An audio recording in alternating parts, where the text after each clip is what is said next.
It's been just about a month for Expat Hoops, and been about a month we've known Fallyn. However, in this COVID world, what is time anyway? We've had 4 guests come on, and we've gotten to know them all pretty well. We've shared their stories, and we've had a blast so far. Up until today, Mike Morrison was our only 2-time guest. Now Fallyn is going to tie him. Honestly, as much as we talk with Fallyn off the pod and enjoy talking with her so much, she's very likely to shoot into first place on appearances very shortly. We've kicked around the title of special correspondent for her and like the way that sounds. If this is the first time hearing our podcast, welcome. If this is the first time hearing Fallyn, welcome, and we highly suggest you listen to her first appearance. She talked about her college career at Delphi University, how she got started on the path to playing professionally, and what she was looking forward to as she was set to embark on the second-tier professional league in Iceland. And now she's back to update us on how things are going for her, and we couldn't be happier to have her back. Fallyn Stephens, welcome back to Expat Hoops. Thank you, guys. I couldn't be happier to be back. Okay, so when you came to Iceland, there were several issues that you ran into. Tell us a little bit about first, when you first came to the country, what you had to go through upon entry, and some of the things you did during your mandatory quarantine period before you were able to really get on the basketball court and start working with the team.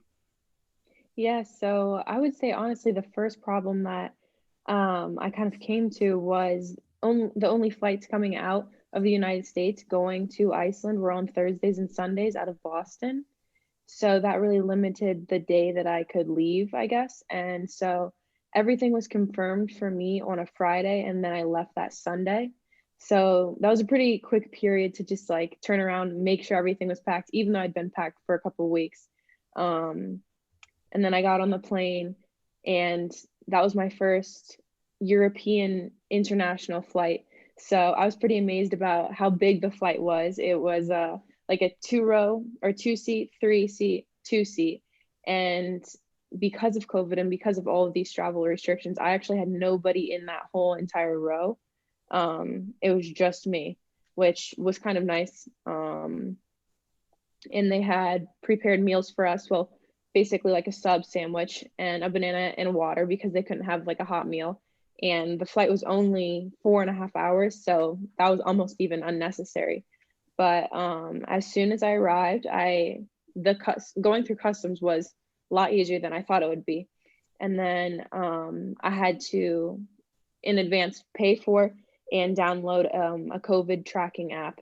So right whenever I got through customs, I had to go through that and get the COVID test, which was interesting. It's not as bad as what everybody makes it seem, I don't think, at least.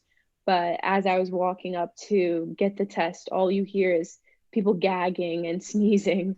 So going into it, I was a little concerned, but it wasn't as bad as what it sounded and as what other people made it seem, for myself at least. Yeah, my understanding, it was just unpleasant and unexpected. That's basically it.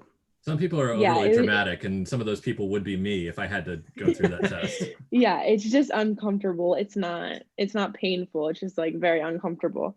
And then after that, I was taken right to my little quarantine cottage, which was really nice. And I actually thought, so on my way there, the guy that picked me up, he obviously had a mask on and gloves and wasn't allowed to help with the luggage just because of COVID.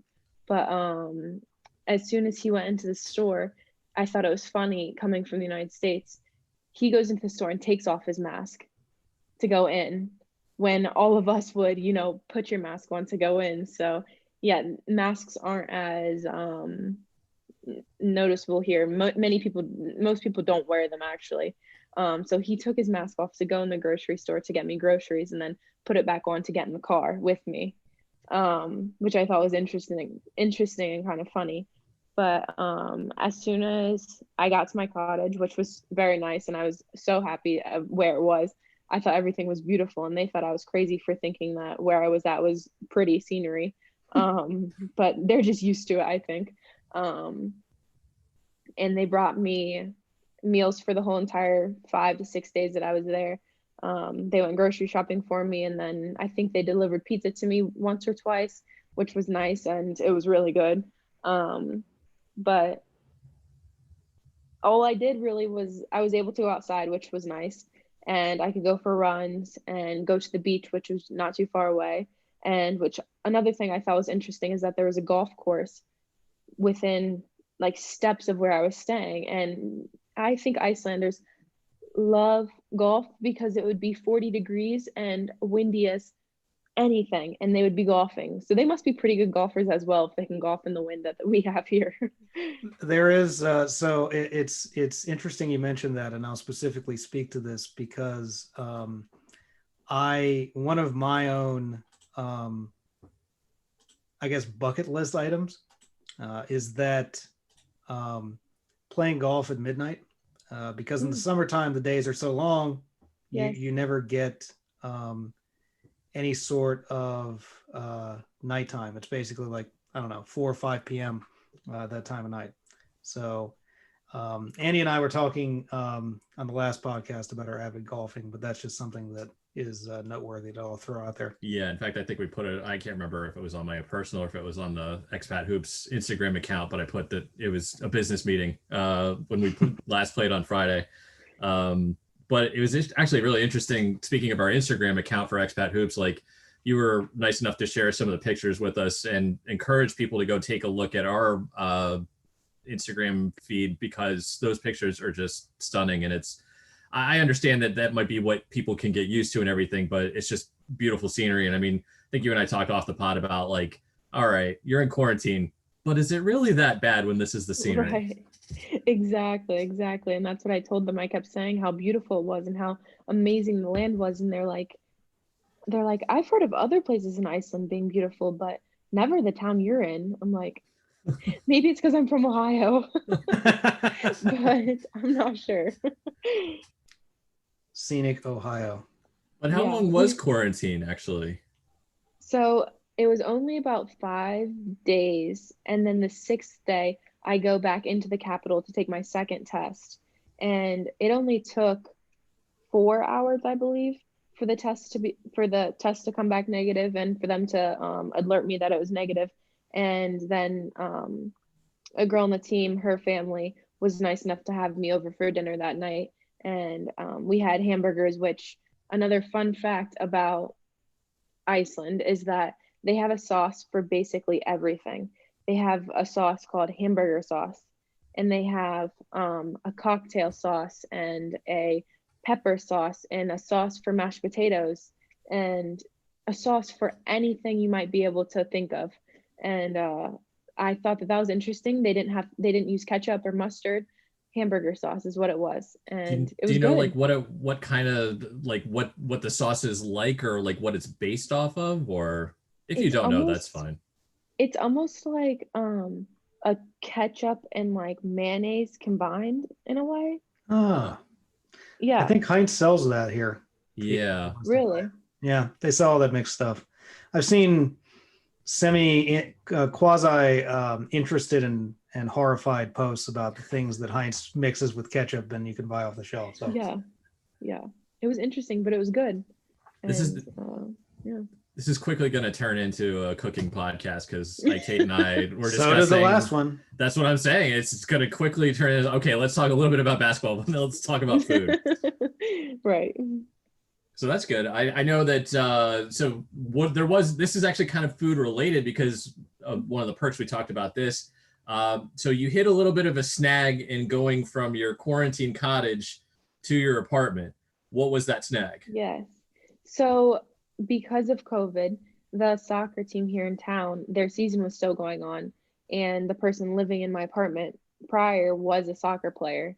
And so I was staying with my coach and his family, which was awesome because the food for dinner every single night was absolutely amazing. And I had a very Icelandic lamb dinner on last Sunday night, and that was amazing. Every single night was just something different. And I've tried the dried fish that's almost like our beef jerky we have, but it's fish, and it's, in my opinion, absolutely disgusting. But my coach says that that you either like it or you hate it, basically. And I was not a fan, but the lamb was amazing that they made, as well as all of the other meals. That's the dried fish as opposed to the hakarl, which is the infamous fermented Greenland shark that they sell in stores as sort of a gimmick. Yes. So I haven't had the opportunity to try that yet, but my coach is very adamant about trying that, as well as he told me that if you go into the capital at any like decent restaurant and order a steak, you're most likely going to get horse meat. And that kind of took me back for a second because obviously in the United States that's not common. Other That we countries it know of. is. Yeah, that we know of. Um, Don't you remember but the yeah. the IKEA meatballs controversy from a few years ago? Oh yeah, that's No, right. I Yeah, it was they were thinking it was horse. they apparently tested it and it was in fact horse. Some of it, Oh, not all of it. geez. Yeah.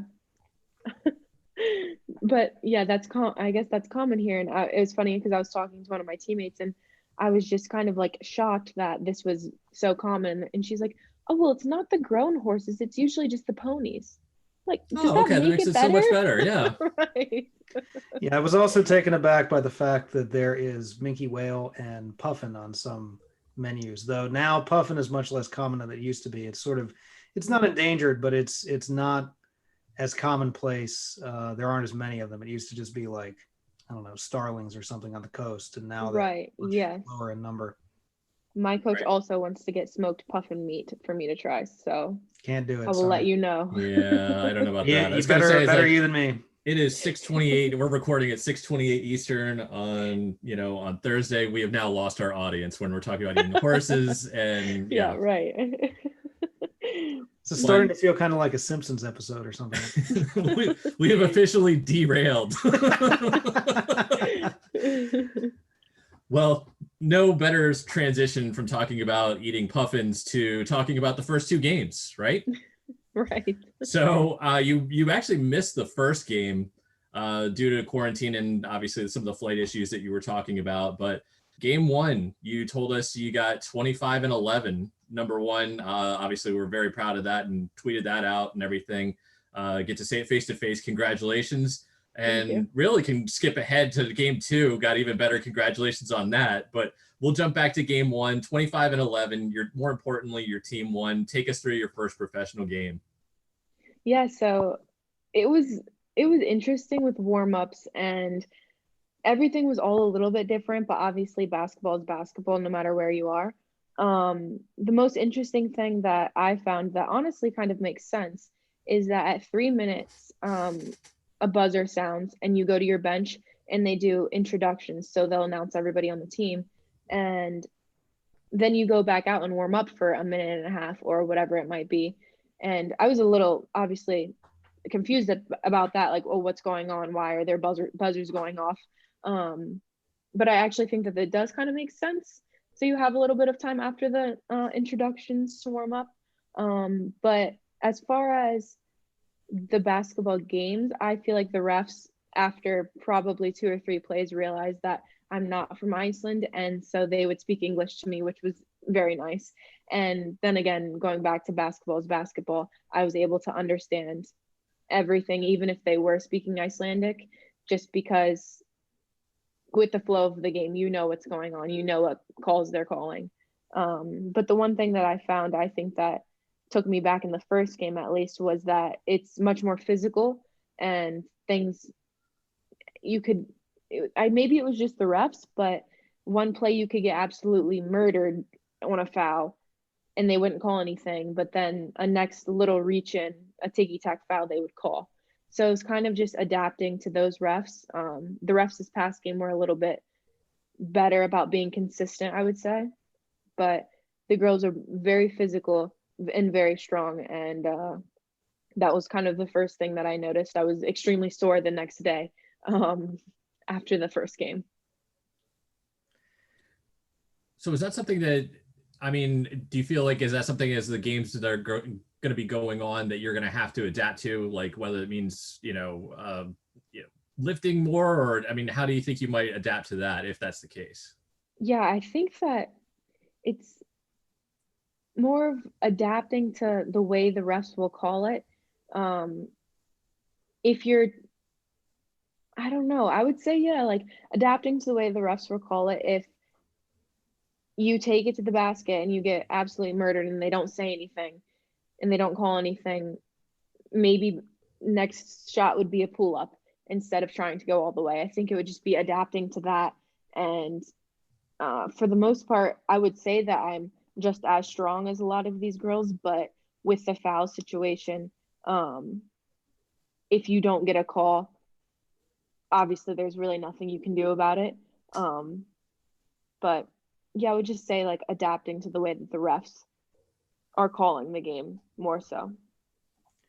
So, as far as your team is concerned, I know you have done a really good job in your first few games. Your team is 2-1. Do you feel like after the difficult season that your team had last year, that this is something that is significant for them to get these 2 wins under their belt as the season gets started and get off to a good start? Oh yeah, for sure. And it's amazing to see how happy everybody is for everybody after the games. There's just so much excitement with the basketball, I think, in general in Iceland. And after the games, our team is giving each other hugs and high fives and cheering. And so it is great to see everybody so happy. And no matter if it's the people that played mainly the whole entire game or those who are on the bench, everybody is just as excited as the next person to get the wins. And that's honestly one of the best feelings to be a part of a team like that. Because, not all teams have little drama and have all of the support from everybody. So this is actually kind of an interesting question. I know when you were first joining the team, you didn't necessarily know what the composition of the roster was. And we knew that at that point in time, you were the only American that was signed. I think that's still the case, right? That you're still the only American on your Yes. roster. And as far as the roster composition goes, do you know, has there been any other changes, or is this largely the same group as last year plus you? So since this is the first year that Hamar town has merged with another town, we do have a few new players from this new town. But for the most part, which I also find this really interesting, we have about 5 girls that are from the age 15 to 17, and then about 4 or so girls from about 17 to 19. And then myself, who I'm 22, 1 girl's 23, and then we have a 35 and a 40-year-old. And wow. So it's a very yes, the age difference is a lot different than I expected. But going back to like the team, you wouldn't realize that everybody gets along. And the 40-year-old is amazing. She had a double I think last game. She's absolutely amazing, and she's played at the very high levels in Iceland, and her basketball IQ is through the roof. So it's really fun to play with such different levels. And the younger girls are just basketball heads themselves. They love basketball. They're just always in the gym. And I think that it's interesting to see the difference in the age groups. And for me to be right in the middle of it, I think is really interesting. It's pretty remarkable that you have teenagers on a lot of teenagers on the team with you, especially ones that are as young as you mentioned. I mean, 14, 15 years old. That's young to be on a professional basketball squad. Yes. And I mean, if I'm just following the numbers there in terms of who we're talking about, I mean, even if you start from oldest and go down to youngest, I think that means that, I mean, unless I'm doing my math wrong, it sounds like you've pretty much got somebody that's 17 to 19-year-old that would be starting almost by default. Yes, we actually have, I believe, she is 16 years old and she's starting. Yes. Wow. And yeah. And it's, I mean, obviously you are only 2 games in and haven't necessarily seen what the other opponent was doing. Do you know if that's common, or like in this tier? I think that it is common, not as big, not as like drastic as our team. Our team is very, very young. For the most part, most teams do have majority older girls, and these younger girls will be on the team and come to practice, but a lot of times not get the opportunity to dress for the games or to even play at that. But for the most part, we're very young, and yeah, there's young girls in other teams, but not quite like ours, I don't think. That is remarkable. Is this so are those from the other team that you merged with, or were some of them on the roster from last year? I believe some of them were on the roster from last year, but a few of them were from this other town that we merged with. Oh, that's remarkable. Yeah.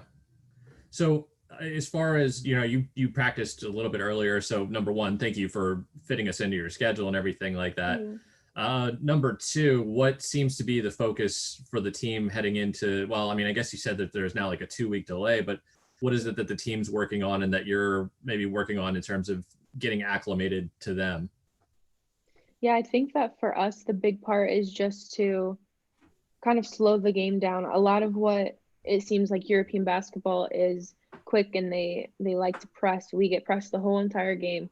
But for us, with the numbers that we have as well and the experience levels that we have, we kind of just want to slow the game down and kind of beat them in the half court with just running our plays, back screens, stagger screens, just going through all of those and kind of perfecting those and taking care of the ball as well.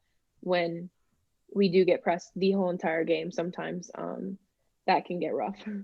Yeah, that the old Arkansas, 40 minutes of 40 minutes of hell. hell. Yep. Yeah. I was gonna say, so jumping around a little bit, now you're actually in your apartment, right? I am, yes. So what's the setup there? Like, is it 1 bedroom, 1 bath, like kind of small? What are we looking at here? Yes, so it's small and it's old, but it's has a living space, a tiny kitchen, a bathroom, and a bedroom, and it's perfect. I don't really need anything else, and I'm happy with it. I have not much furniture right now. They're bringing more of that on Monday, and I think I'm going to make a trip to IKEA tomorrow for just stuff to kind of make it feel more like home. Skip the meatballs. No, sorry. Well, I mean, going to IKEA, in a Scandinavian country, it seems appropriate. It's like home for them as well, I'm sure. Yes. So, do you have any decision on where you can travel yet, whether it's within the country or I'm not sure what your movement would be like to other countries in Europe at this point in time, but I know that's something we talked about the last time that we had you on. Have you started thinking a little bit more into, okay, this is going to be my plan of action now? Oh yeah. So this weekend we actually have off. And so my friend who signed with my same agent, who's only 30 minutes away from me, we're going to Diamond Beach and Glacier Lagoon this weekend, and we're going to spend the weekend there, which will be amazing. And hopefully I'll have more pictures to send you guys. But as far as traveling to other countries, it's really limited right now just because of how strict Iceland has been with, I'll have to come back and quarantine for the 5 days again and get the 2 tests.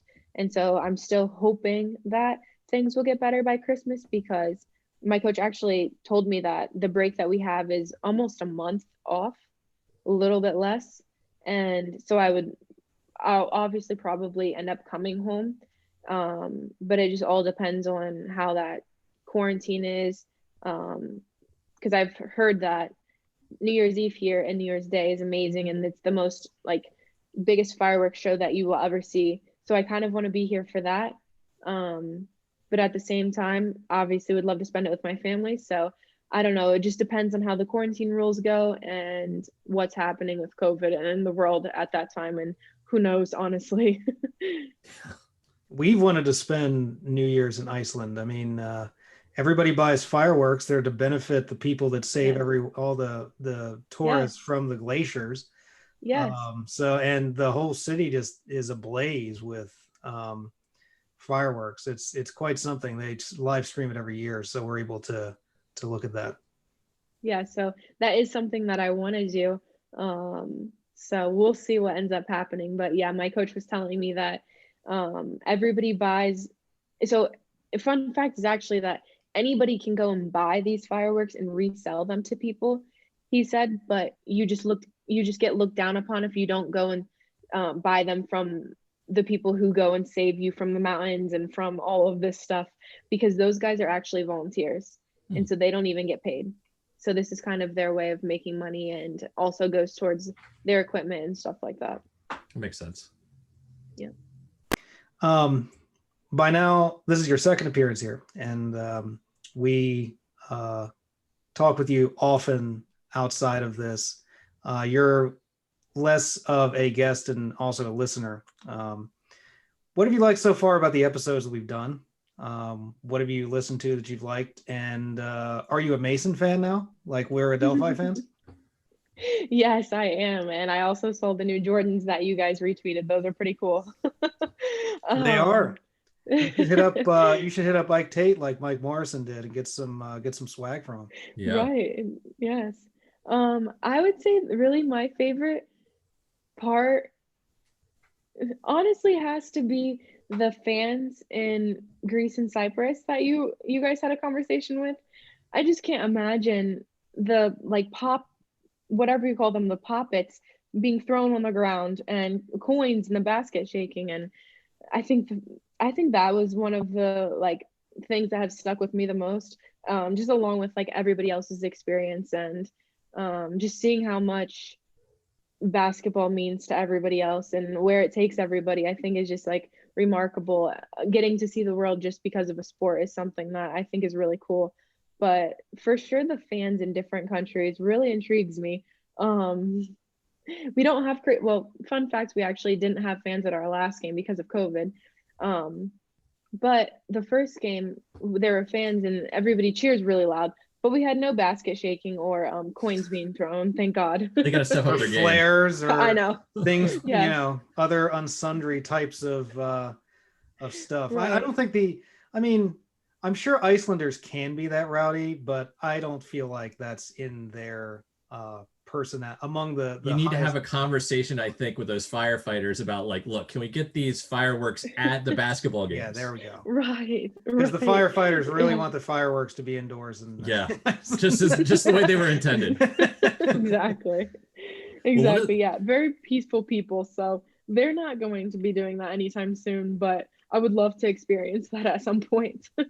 Well, that's one of the things that I think that in doing this podcast, I've listened to, Mike and Ike talk about how that, at a certain level they got going and, they killed basically. It's just like, so far Fallon's in 2 games and she's killing. So you're doing really well so far. And that's something that whether you choose to play another year, where you decide to play, it's just like already 2 games in, you're doing great. So thank you. Yeah. I mean, the results speak for themselves. It's great to play. It's great to play again. It's been 7-8 months, so it's great to play again. One of the things that this podcast is all about, I mean, when we talk about people that are playing professionally overseas, we're talking about people that are able to continue their basketball career after college. That's not something that everybody can get a chance to do. We talked in the last podcast about how you were a Division II athlete, and not all Division II athletes, in fact, probably very few of them, go on to really play prominent roles professionally. You're doing well, you're getting started, and it's certainly nice to see that. And it's nice to, I mean, we're learning as we go, but at the same time, we root for everybody that we have here because they're continuing their career. They're doing something that is important to them and they're getting paid for it and they're seeing the world. It definitely is a big deal in that regard.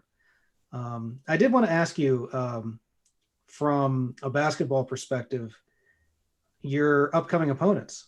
Have you gone through, learned anything about your upcoming opponents? What can you tell us about your next game or two and what you're going to be facing?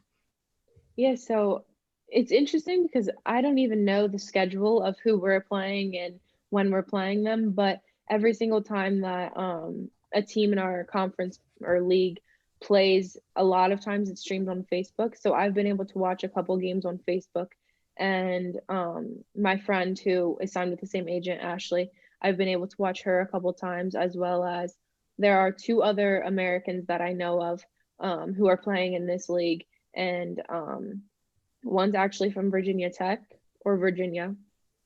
And then the other is from Seattle. You got to be very careful. Which one is it? Yeah.